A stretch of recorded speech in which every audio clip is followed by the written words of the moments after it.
I am your host, Sierra. My prayer for this episode and all episodes to come from the Wisdom Podcast is that we reach someone, we touch a life, we can help someone heal and transform their lives, to live life on purpose, intentionally, and fully get all that you can get from life by being the best version of you.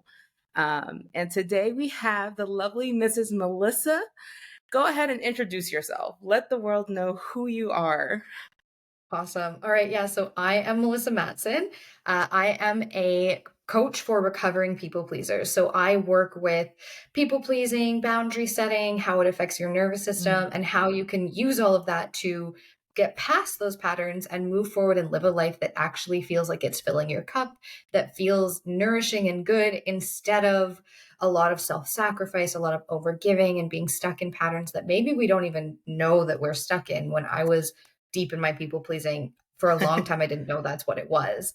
Mm, And so that's what I do. And kind of like you said on the intro, like I just really, what drives me is seeing people go from a life where they're feeling really kind of overwhelmed and burnt out and feeling like they want their relationships to be more deep and reciprocal, but not knowing how, and mhm, teaching them how they can use nervous system regulation and all sorts of boundary setting skills to actually build that life without needing to. It's not magic. They don't need, a million mm. years of studying this. It's little tweaks and changes that can bring you to a life that feels really good. So that's Awesome. me. Well, That's what I do. I am so excited because I am in the process of being a recovering people pleaser. I definitely know that I still have habits where it's easier for me to disappoint myself than to disappoint someone else. And I don't want that Yeah. to be the case anymore.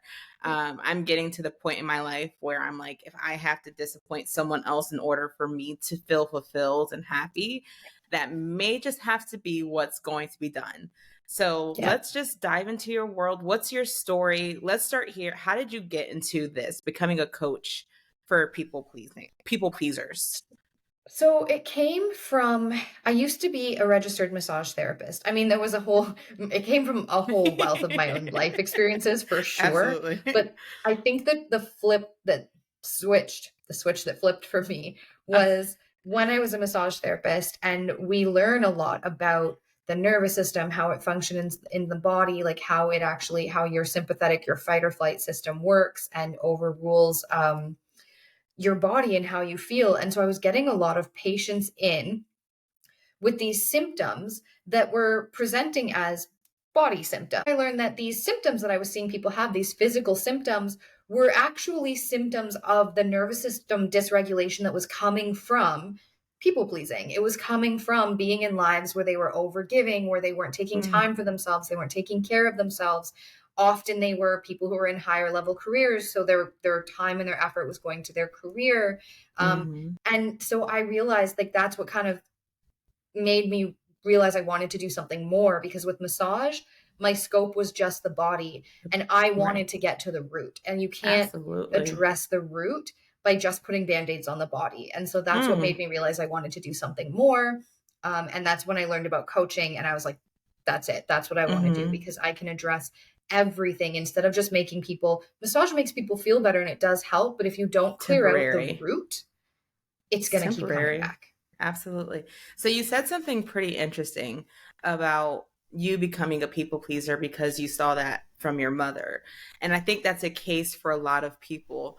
How did you get out of that? What was the transition for yourself before even becoming a coach where you realized that you were suffering from being a people pleaser and it was kind of handed down, hereditary if we It was, can. yeah, hereditary, Yeah. exactly. A So lot of watching. So my mom loves very deeply, and she mhm, loves in a way that is all giving. And that's what I right. learned. That whole, like, the more you suffer, the more it shows you care, the offspring. But like, Absolutely. that was the vibe. And so I grew up, and naturally that started to show up eventually within my friendships, but also in my romantic relationships. So I ended up in a Mhm. lot of relationships where I really lost myself in trying to be the best partner I could be, the best.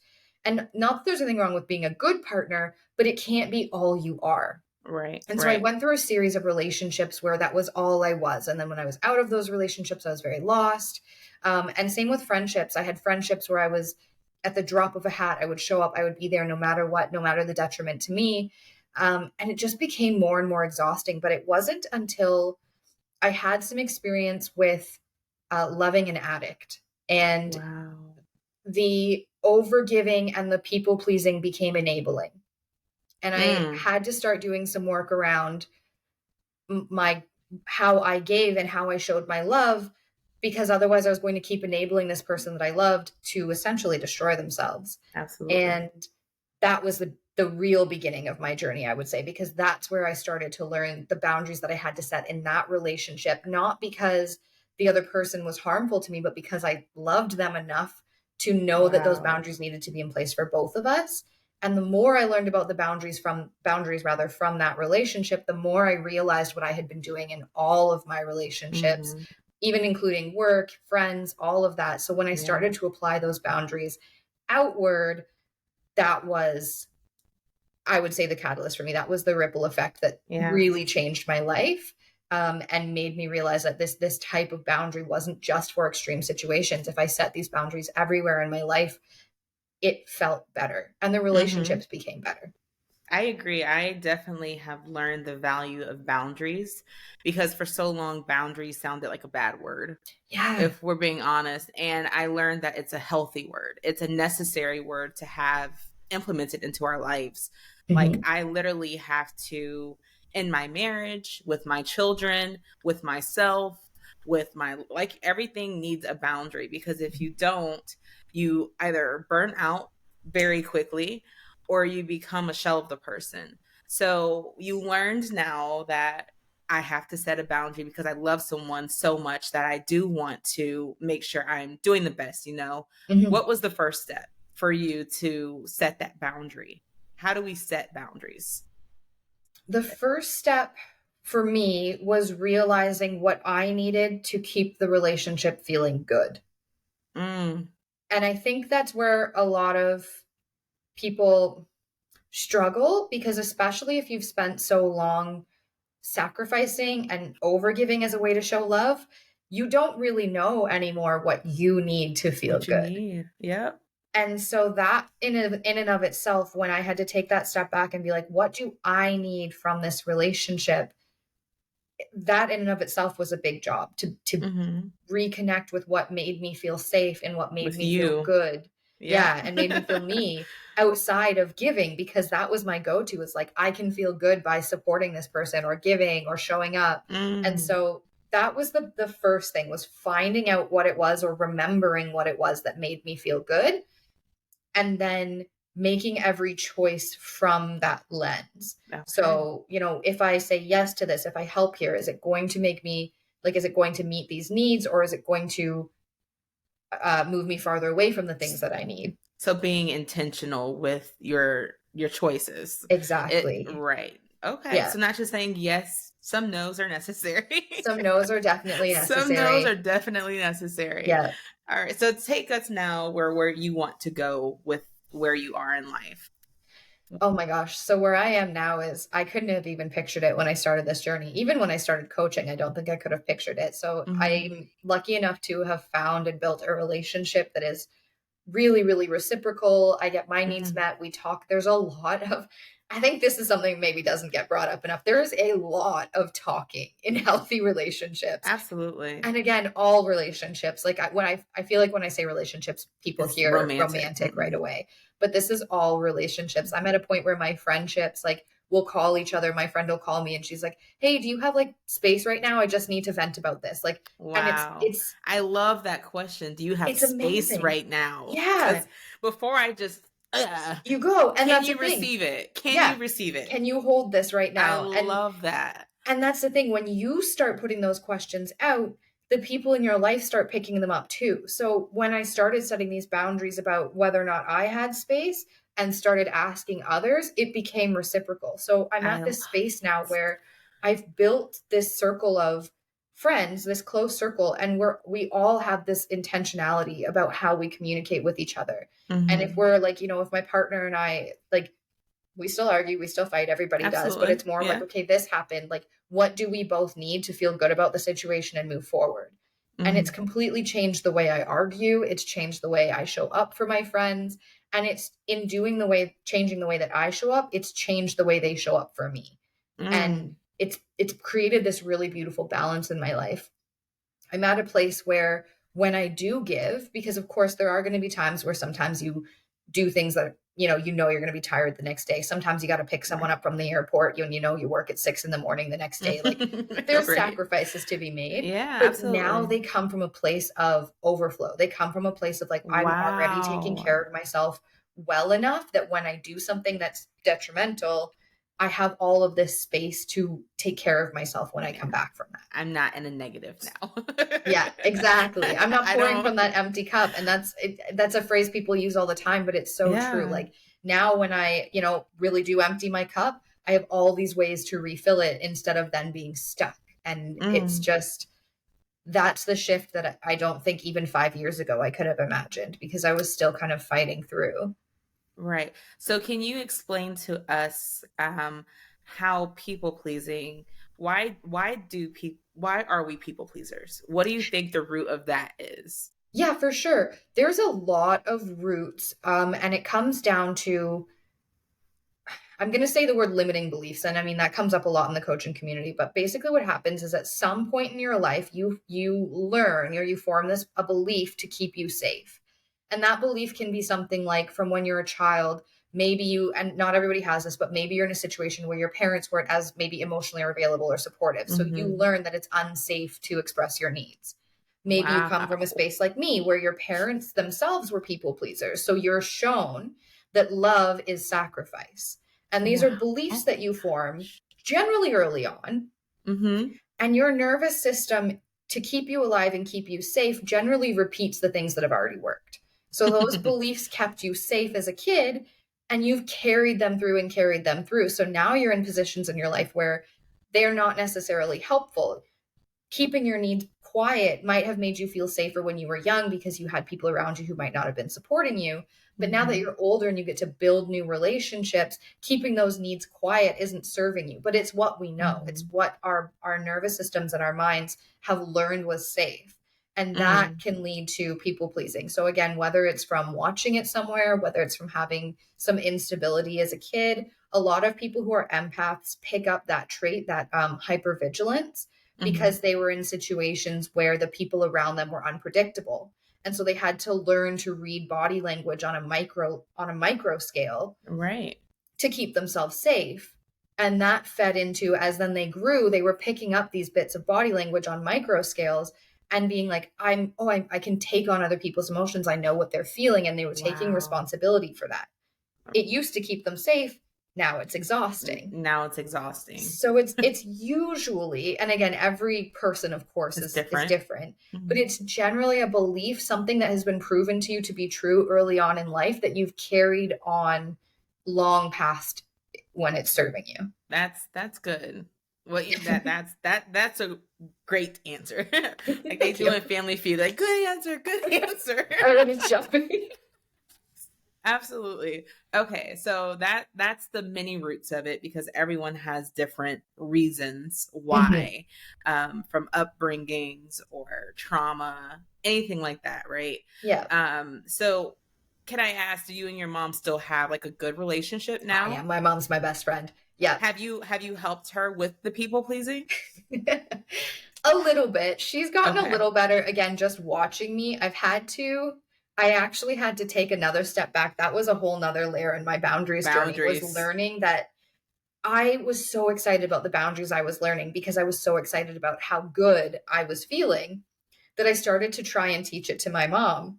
Mm. And she is not as keen on picking it up. There was something I had said to her, and she said, she goes, "I'm too old. It's too late for me." Like, she's just, and I had to take a step back and set boundaries with myself and realize like I can't make her, Yeah. I They can't make have to her want it take for this journey. themselves. Yeah. Yeah. So she has improved, especially from watching me and picking up Hmm. little pieces. Right. But yeah, I haven't, like, I'll start to like almost coach and then I have to pull myself back because I'm like, right, not my place. Like, she'll walk that road when she's ready to.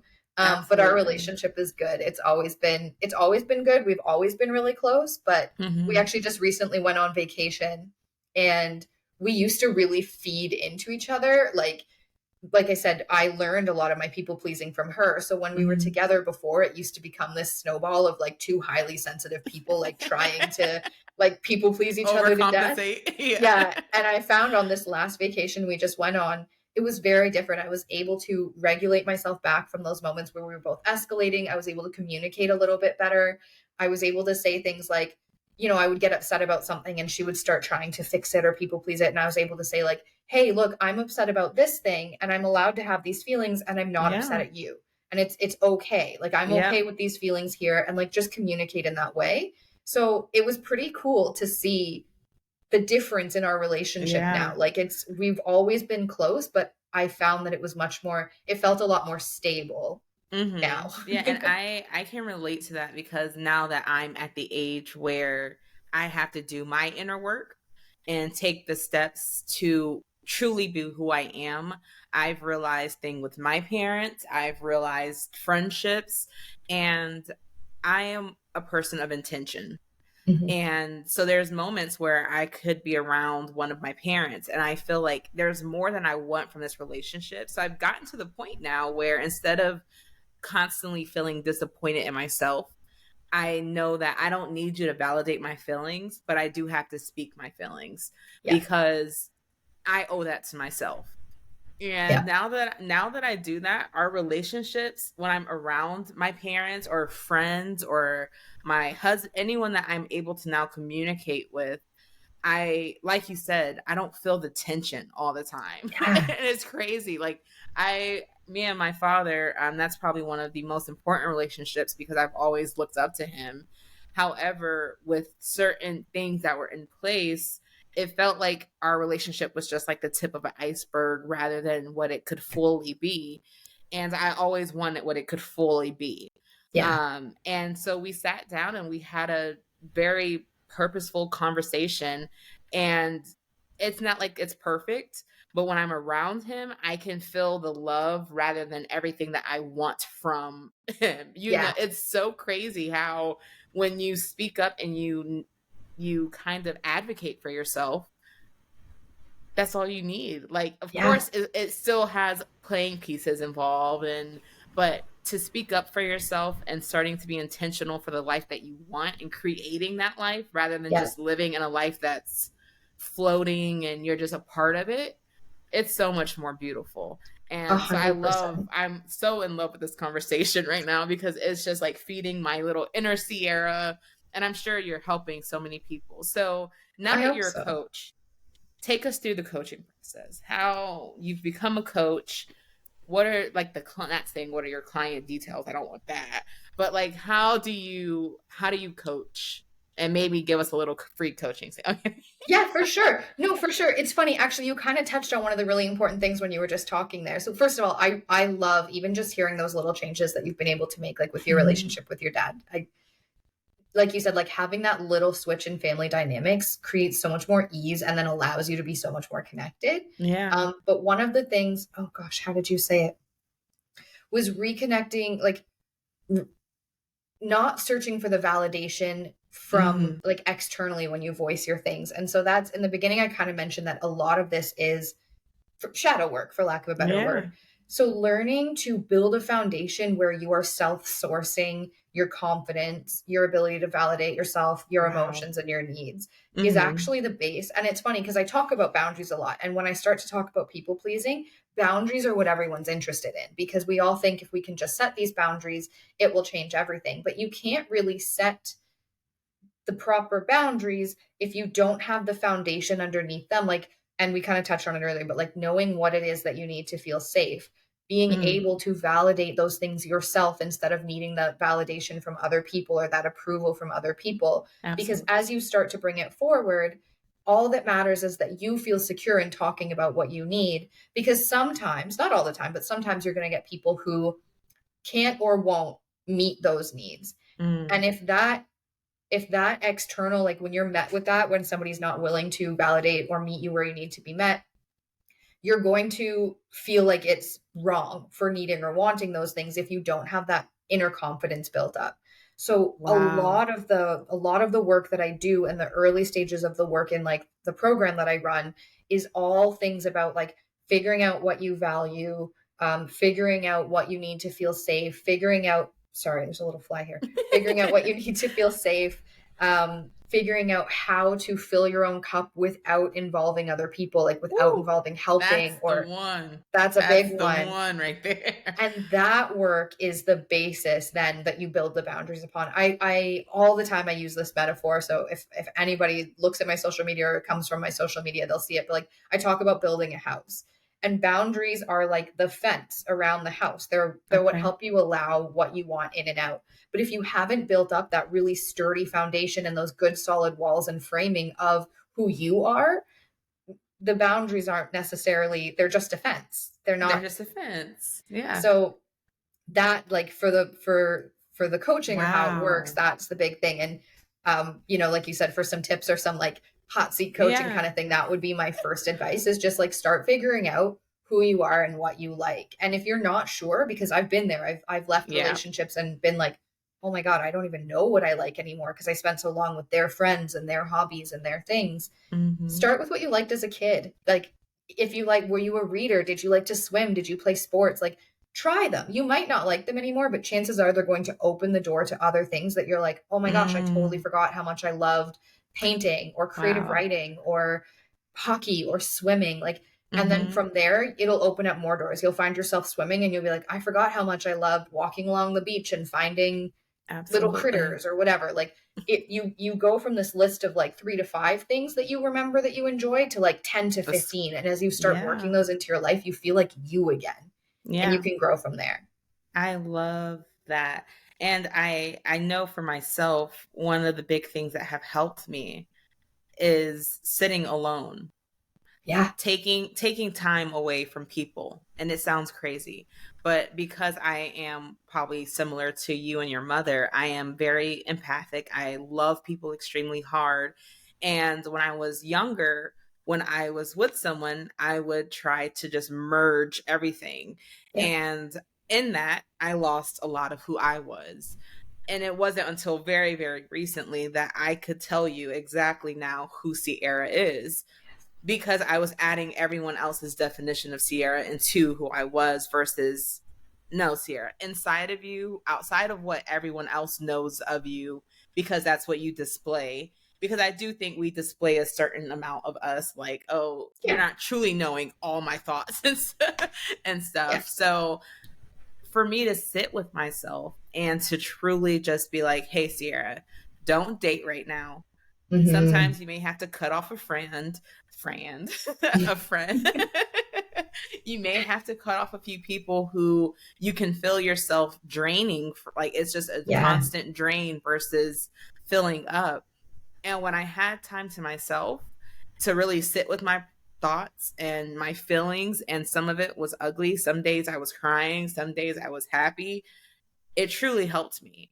And I would recommend that maybe to people who's listening right now, is to, if you're struggling with, to find who you are, to take time away from other people, because their definition and view of you can very likely become your view of yourself if you Yeah. don't know who you are or what you stand for.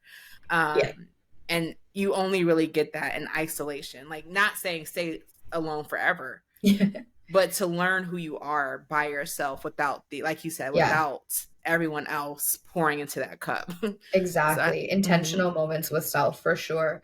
And I want to like, especially like you said, it's not all pretty. Like, mhm, I think sometimes people, they think this work, and because it leads you to feeling better, they expect the whole road to look really nice. mhm. And It's a like you big said, dip of sometimes depression. yeah, exactly. Like sometimes you're alone and you're just like crying, or you're just sitting there and like Yeah. doing nothing because you're like, oh my God, I don't even, like you said, like I don't even know who I am It anymore, felt who like a Melissa is. paralysis almost. Yeah. Like I was just stuck in pity for a little bit. Yeah.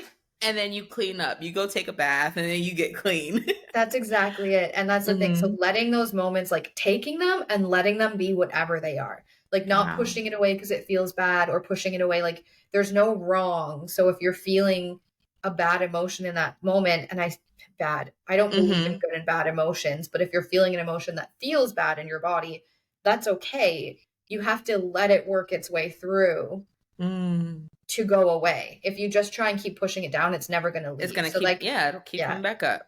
yeah. So I agree with you. Take that time alone, take that intentional time with self. And even when it feels really bad, let yourself feel that. Let yourself process those, whatever's happening in your body so that it can go. And that's when you'll start to find, like you said, the bits where you're like, this is Melissa. This part was, learned, or this part came from this person, and these parts are Melissa. And Wow. that would just be my like addendum is it might not always feel good. And just let it not feel good at the Yeah, time. absolutely. So how do you, now, I know the boundaries are in place and I know that we're doing the work, but it's very easy, in my opinion, to lapse when you're a people pleaser. What are the things that or if you have any advice for those moments? Because it's very easy to feel like you're unsure, especially in the very beginning of learning who you are. Um, do you have any tips for that part of once you start setting, you find yourself, you have, what's after that? Yeah. So I think one of the most important things to remember too is there is no healed duh. And so you are kind of always on that Oh, wow. journey. Yeah.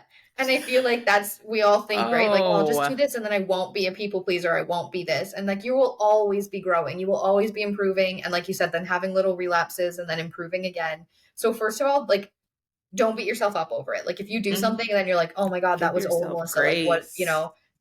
that's fine. I would say that the most important thing is to learn from the times where you make a choice and it doesn't feel good. So being able to tune into your body and say you do fall into a people pleasing pattern of yours. You either let somebody cross your boundary or you say yes to something that you probably should have said no to. Yeah. You'll feel that in your body, especially as you're starting to learn more and more what's important to you. You'll make that choice and then you'll be like, ooh, that felt gross. That felt not good because I know it's not what I wanted. And so instead of letting that get you down and beating yourself up about it, take that time to be like, okay, why? Why doesn't this feel good? What need of mine did I put on the back burner? Or what boundary of mine did I let get crossed that made me feel this way? Or like, why did I say yes when I meant no? And it will allow you to find more and more to narrow down those triggers that you're still struggling with. So you might be really good at setting boundaries with your family members, but maybe you really struggle with your friends. And you can kind of pin that down like, okay, so it's friendship and it's this, like it's only in a situation where I'm worried that maybe my friends will be hurt or disadvantaged. So you Yeah. know that you're still struggling with trying to control like other people's outcomes. So that would be my tip is like whenever you make a decision, know in your body that that doesn't feel right. Instead of being upset about it, take that as a moment to use that lens, use it as a magnifying glass to figure out what you're What? still struggling with. And then instead of being a relapse or a fallback, all it is a learning moment to actually get better at what you're doing. So I love that would be that. And my tip. I love that you said triggered because that's what it feels like. Like Yeah. you don't have control over that situation and it just reverts you back to Yeah. young Sierra or young Melissa. And we want to fall back into that pattern. And like you said, you have to be gentle with yourself. Yes. Because so often we're gentle with others and hard to ourselves and wonder why we're not happy. And it's because everything that we're giving to everyone outside, we should be giving to ourselves Yeah. to truly fill that full cup versus an empty cup. Yeah. Because when other people pour into you, it should be, like you said, the overflow. It Yeah. shouldn't be the content of Yeah. what's It shouldn't be truly, all you have. it Yeah. shouldn't be all that you have. So I love that you said the word trigger because that's what it feels like. Like Yeah, somebody's and just, it yeah. is a nervous system trigger where like something went off that made you go back because your nervous system was like, oh, we're unsafe again. We have to go back to that pattern that we know kept us safe. Like Right. it very much is that. And like I love that you brought up the inner monologue because that's something I didn't mention earlier that is also like a key base level of the foundation. Because if you aren't nice to yourself, it's kind of a two-pronged approach. One, if you're not nice to yourself, like you said, like it's really hard to thrive in an inner world that's so hostile when you are so mean to yourself. Yeah. But it's Especially when the also world really is mean. hard. Sorry? Especially when the world is mean. And that's exactly it, when the world is mean. And so that's the thing, when you start setting boundaries, if you haven't corrected the way you speak to yourself, when someone comes back at your boundary and tells you that you're being selfish or mean or rude, you're Mm. going to believe them because you've already told yourself that 6 times that day. Yep. And so Yep. they hear it and you're like, oh, I am, because you were just saying it. Whereas when you've trained your inner voice, and the beginning really is just training, like you Yeah. might not believe all the good things you're saying at first, but you have to keep saying them, because then when someone's like, that was really selfish of you, and you know it was a boundary to keep you safe, your inner monologue, if it's kind, is going to go, no, I know that it wasn't. I know that it was for me to keep me Yeah. safe. I wasn't Yeah. being mean. So I love that you brought that up, because the way you treat yourself is unbelievably important. Mm-hmm. Okay. I have learned so much. And this was because I know, like I said in the beginning, I am recovering because for so long, especially from a little girl starting in school with learning disabilities and everything, that people pleasing was my way to get through life, Mm-hmm. to become the yes girl, because I felt like if I said no, especially with everything that I struggled with as a young girl, I wouldn't have friends. I wouldn't have people around me. It was nothing. Yeah. So to unlearn those habits or to correct those habits, it took a lot out of me to properly, like you said, I love that you said that. We're never healed. We're Yeah. always healing and Always. growing. Yeah. That's beautiful how you worded that. I think I'm gonna put that as the title of the episode. I love that. Yeah, that would be awesome. However, that it definitely, thinking back in hindsight, my people pleasing was my survival. Mm-hmm. That was how I survived instead of thriving. So now I'm at the point of thriving. I no Yeah. longer want to survive. I want to thrive. And Yes. when I love that you're a coach for this, and if you would just put yourself on the map, because this is going to go worldwide. Wisdom Podcast is going to reach every corner of the world. So put them on the map so they can reach you and you can help so many lives. That's the goal. And that's what, like you said, I love that that's what you're doing here. Because even if each episode only helps one person, the ripple effect from that is infinite. And so that makes me really excited. And just thank you so much for having me and getting to talk about this, because I Absolutely. do think it's so important. And do you have social media that we can follow? If Yeah, you can let them know, for sure. please, or if you have anything like that they can purchase for helping themselves, go ahead. Yeah, for sure. Okay, so you can find me. I am on Facebook under Melissa Matson. And I teach under Solfire Coaching. Um, Mm. and you can find me on Instagram under Solfire Coaching as well, but it's SOL Fire, Sol like Soleil, like the sun. Mm. And so it's Solfire. You can find me on Facebook or Instagram. And then I do have a program that I teach, but most accessibly, I have a community that you can join. So Okay. it's a membership community that you're a part of, and that's where I'm in there minimum of twice a week doing lives. All of my master classes go in there. You get community support from other people who are healing along the same journey, and then you can get more personalized coaching and things like that. My social media has a ton of great information, but if you're looking for something more, the community would be the next step for that, for sure. So those are the places you can find me and get involved in my world in this level of growth. Well, Melissa, I just want to say thank you. I am honored to have you. Your light shines so bright. And I'm glad that you're doing what you're doing and you found your purpose, because your purpose is causing that ripple effect. And just like you said, it's infinite. You're helping so many people that'll help somebody else. So thank you for your time. Thank you for coming to the Wisdom Podcast. I truly appreciate you. And if you're watching, go ahead and subscribe and tune in next week. Thank you guys. See you then. Thank you. Thank you for having me. Of course.